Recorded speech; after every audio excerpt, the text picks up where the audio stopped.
MDRS, the Mars Science Research Station, and her talk is about Utah and beyond. I'll hand over to Shannon.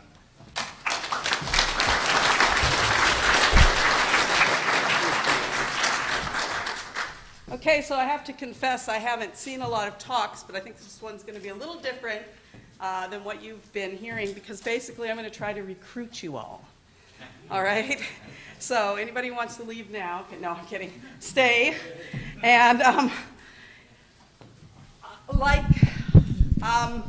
well, to begin with, this was we've worked out in the Mars Desert Research Station for the past 10 years. So we want to try for the next decade to ramp up in a different direction, and that's sort of what this talk is about. It's also about what you can do, some of the ways that you can participate in the Mars Desert Research Station.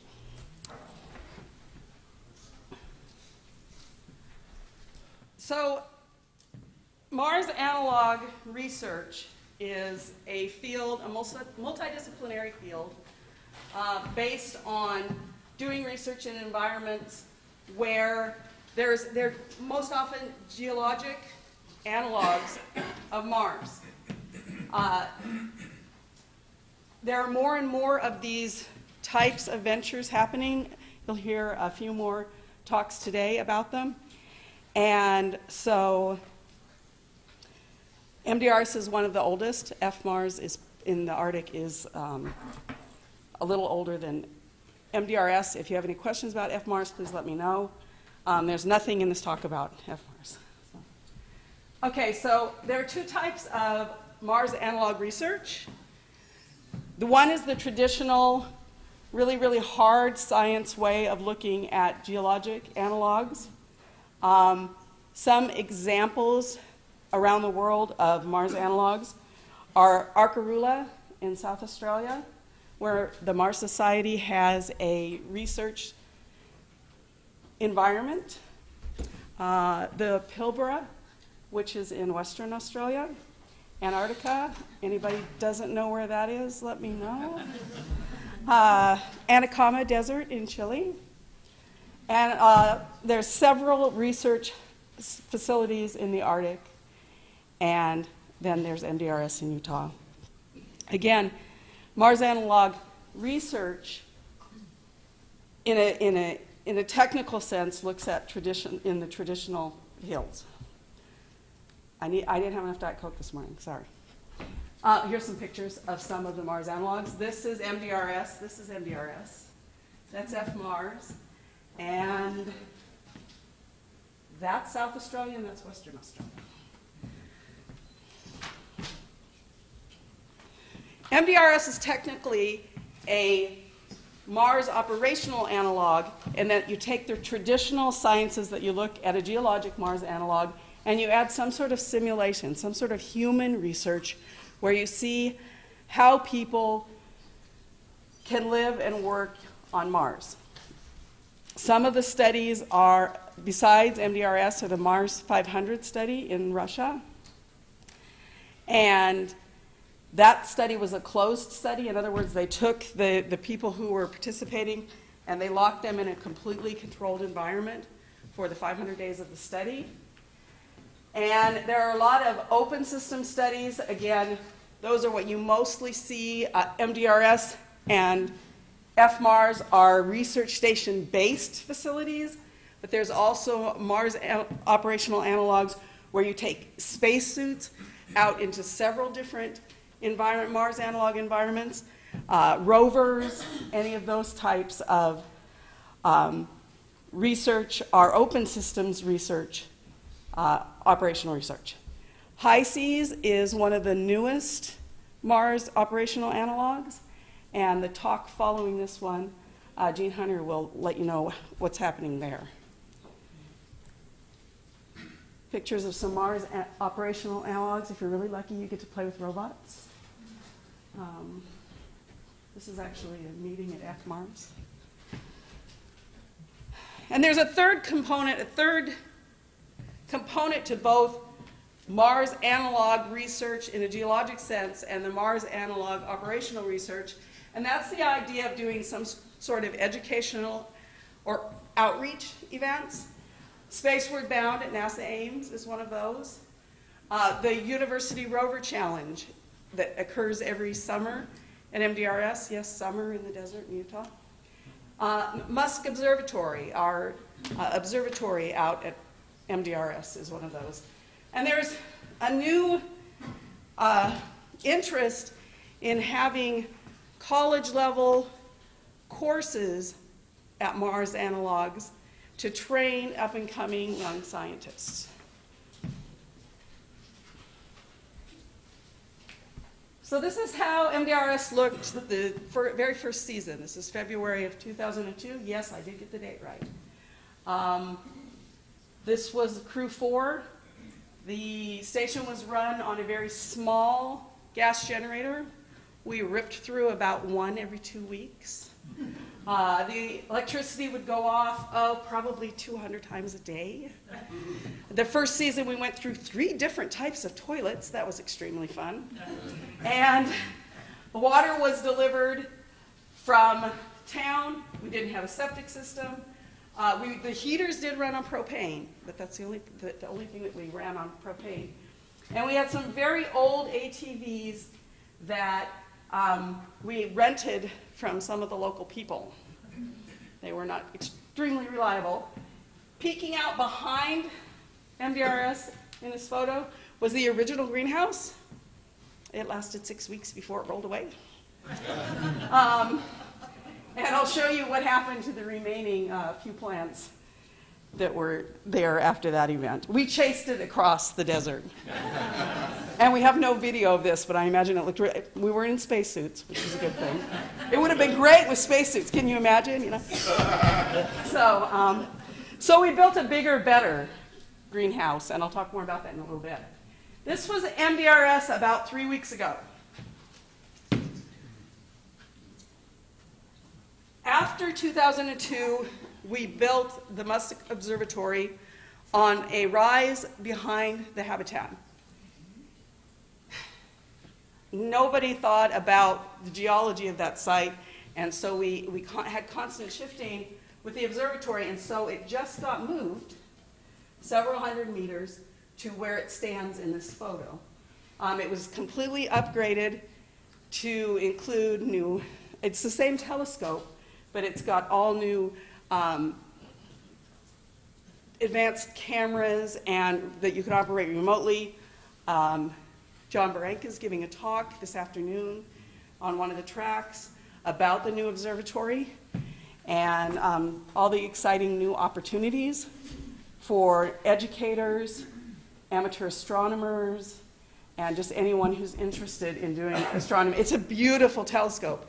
It's an SCT, and I have a small 8-inch, and it's, what, I think 14. So I go out there and drool occasionally. And other than that, we now have completely out of sight, a nice building with a generator in it, a big diesel generator that gives you all the power that you need. We have very stable power now. We have no more running out to gas up every 6 hours. The internet is nice, steady, and operational. And we have some plumbing issues, not bad and dangerous and stinky and creepy, but we want to redo the plumbing before this season begins. And we're going to take the greenhouse, which was a green hab, so it was a modified life support system. So basically it was a water filtration system. It's going to be completely outfitted as a working greenhouse. We did about 7 years of research in the green hab on closed life support systems, and now we're ready to, everybody gets really excited about food out there, so we're like, well, let's grow some food in the greenhouse. So that's where we're headed. So how can you participate in MDRS? Please, please participate in MDRS. There's 3 different ways. As a donor, in kind, you got some magical science, you know, I'm the science director, so you've got some magical science equipment. We really need an incubator, for example. You've got one of those hanging around in your garage. We're good, we'd like it. And also the cash kind of thing. As a crew member, you know, the original slogan for crew members at MDRS 10 years ago was hard work, no pay, eternal glory. Not sure about that last part, but I guarantee you the first part and the second. And then we've decided that the next 10 years at MDRS should be the idea that we're building the future on Mars. So we've done kind of the fumbling and bumbling about how, when you first get to Mars, you're going to do a lot of stuff. And now we'd actually like to take that one step further and say, now how can we grow on what we've learned? We have a huge, huge body of experience and data and reports, and we'd like to somehow make that matter. And at the same time, continue moving forward and doing what we're doing. So, 3 ways. First one, give me some cash, help get this poor girl to Mars. That's all I'm going to say. We're on Mars. So, sorry, I meant that's all I was going to say about cash.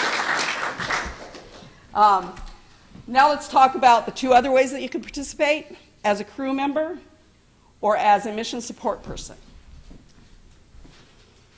So what do crew members, show of hands, because I'm a teacher and I do this all the time. How many of you are really familiar with like the crew side of MDRS? We have a lot of, not a whole lot of people, so I'll kind of breeze through but not breeze through. So what do you do when you go out as a member of a crew? You're part of a 6-person team that spends a minimum of 2 weeks locked in a tin can. Sometimes you know each other, sometimes you don't. I've had both experiences. Sometimes, believe me, the people that you thought you don't know when you get there. You know, other times you're better off exploring, you know, the new world with new people. So we're going to have a town meeting this afternoon to talk about, and Jean Hunter, who will be speaking next, is the person in charge of crew selection next year. And so if you have any specific questions about crewing, please talk to her, talk to me, and I can give you, you know, all the gossip about how it works. And but in the meantime, I'm going to show you a little bit about what your day is like at MDRS. Quickly, I guess. So you get up and you're like, where are we going? This is out one of the airlocks, and yeah, that plant is completely dead, but doesn't it make a cool picture? So somebody there on that crew was not a particularly good gardener. This is, again, a photo from 2002. You go outside every day. You plan your EVAs. You plan what types of research you're going to do out in the field for a day. Oops, forgot to take that off the bottom. These are just to give you an idea. This is a spectacularly beautiful Mars analog. It's breathtaking. A lot of you go out and you do field work. You do it in sim or out of sim. It used to be at MDRS, all of our crews were simulation crews. So you went out and you spent 2 weeks operating like you were on Mars, working and living on Mars. In recent years, we've realized that there's a lot of opportunities at MDRS for as opposed to the operational side, the field analog research. And so there have been crews, generally always crews that are self-forming. They have a team together before they come out that do science or engineering or some type of research out of sim. But for the most part, the crews are in sim and they're wearing spacesuits. So there's a lot of pictures here of space-suited humans. But I just wanted to give you an idea of what the terrain was like and the spacesuits.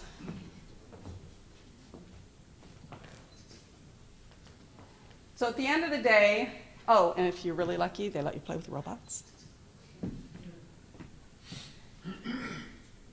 While some people are out in the field, your other crew members are back at the hab doing whatever they need to do, sleeping, repair work, et cetera, et cetera. At the end of the day, you march back home.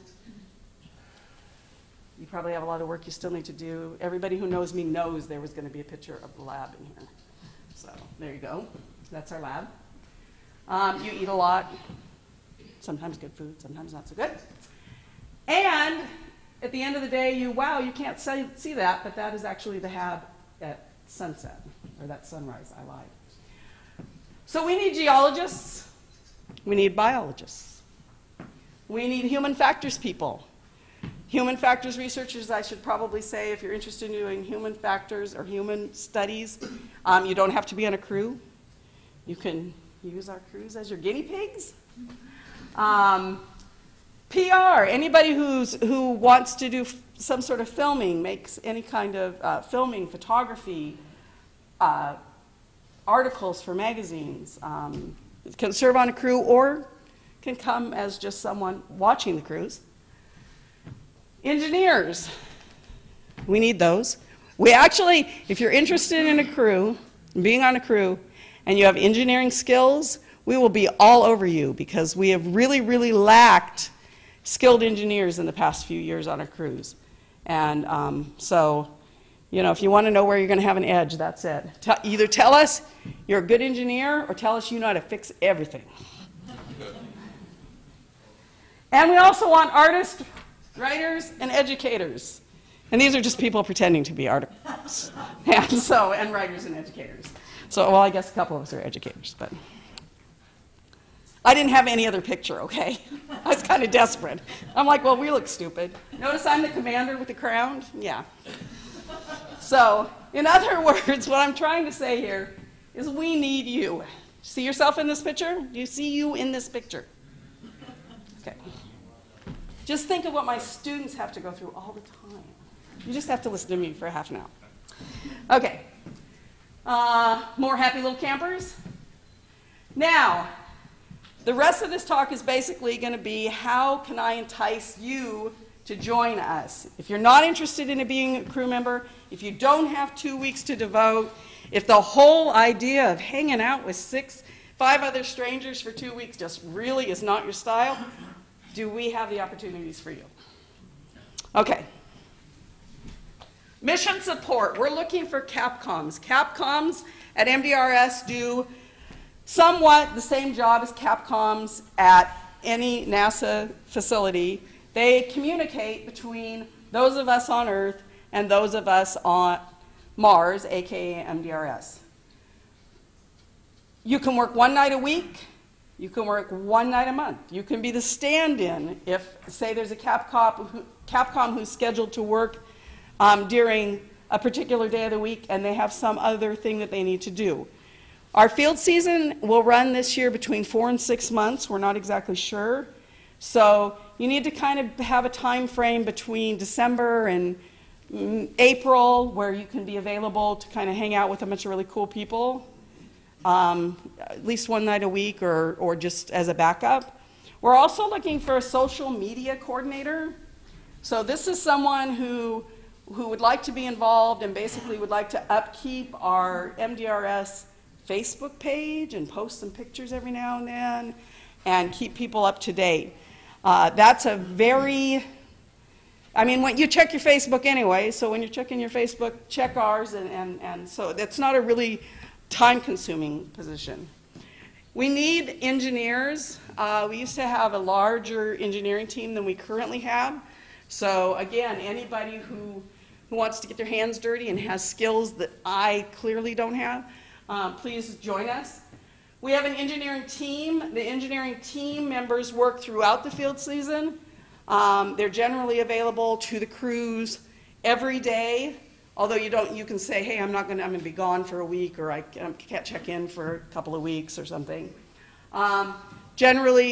Originally the engineering team were all engineers, but again, we've realized that there's some really super talented people who don't formally think of themselves as engineers, but have a lot of skills that we can definitely use. We're also looking for consulting engineers, those of you who have special engineering skills, particularly in engineering research, and you'd just like us to contact you every now and then and say, oh God, we have this really weird problem and we know you're the one who can answer it. We have refit crew work parties. This is for all the do-it-yourselfers out there who don't want to commit to 2 weeks, but by golly, you want to come out for a long weekend at MDRS and kind of hang out and play with the telescope and work hard during the day. And I will even feed you, and that is not an incentive. I probably shouldn't have said that. But we'll have somebody there who can cook and we'll feed you.